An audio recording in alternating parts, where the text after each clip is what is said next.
ثم يا معاشر الفضلاء، اعلموا أن من أعمالكم الفاضلة في يومكم هذا، في يوم الجمعة، كثرة الصلاة على النبي صلى الله عليه وسلم، فإن النبي صلى الله عليه وسلم قال: إن من أفضل أيامكم يوم الجمعة، فيه خلق آدم، وفيه قبض، وفيه النفخة، وفيه الصعقة، فأكثروا علي من الصلاة فيه، فإن صلاتكم معروضة علي.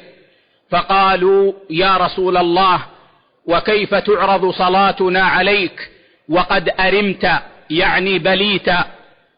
فقال صلى الله عليه وسلم: إن الله حرم على الأرض أجساد الأنبياء، وفي رواية: إن الله حرم على الأرض أن تأكل أجساد الأنبياء.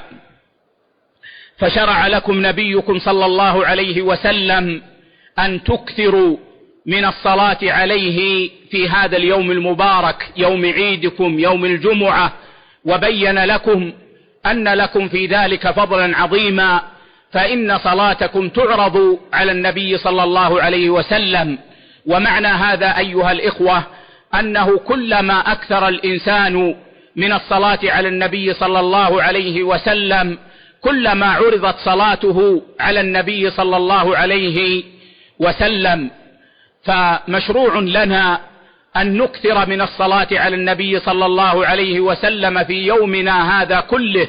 فاللهم صل على محمد وعلى آل محمد كما صليت على إبراهيم وعلى آل إبراهيم إنك حميد مجيد. اللهم صل على عبدك ورسولك النبي الأمي وعلى أزواجه وذريته. اللهم صل على محمد عبدك ورسولك وعلى آله كما صليت على آل إبراهيم.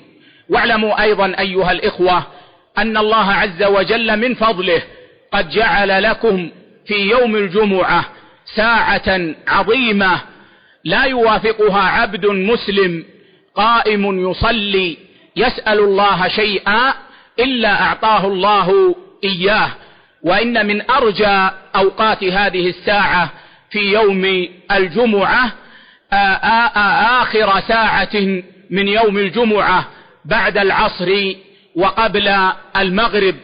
فهذه الساعة الأخيرة من يومكم، أعني الساعة التي تكون بعد العصر وقبل صلاة المغرب، هي أرجى الساعات أو أرجى ساعات الجمعة لساعة الإجابة.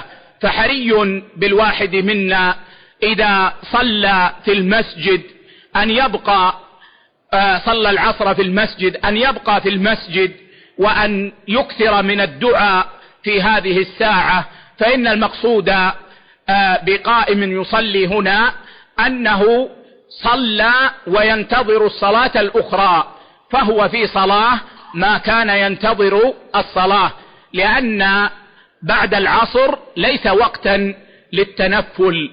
فإذا صليت العصر وبقيت في المسجد تنتظر صلاة المغرب واجتهدت في الدعاء، فإنه يرجى أن توافق هذه الساعة العظيمة التي غفل عنها كثير من الناس مع انشغالهم بالدنيا. يرجى أن توافق هذه الساعة التي لا تسأل الله فيها شيئا إلا أعطاك إياه. وهذا فضل عظيم من ربنا سبحانه وتعالى على أمة محمد صلى الله عليه وسلم.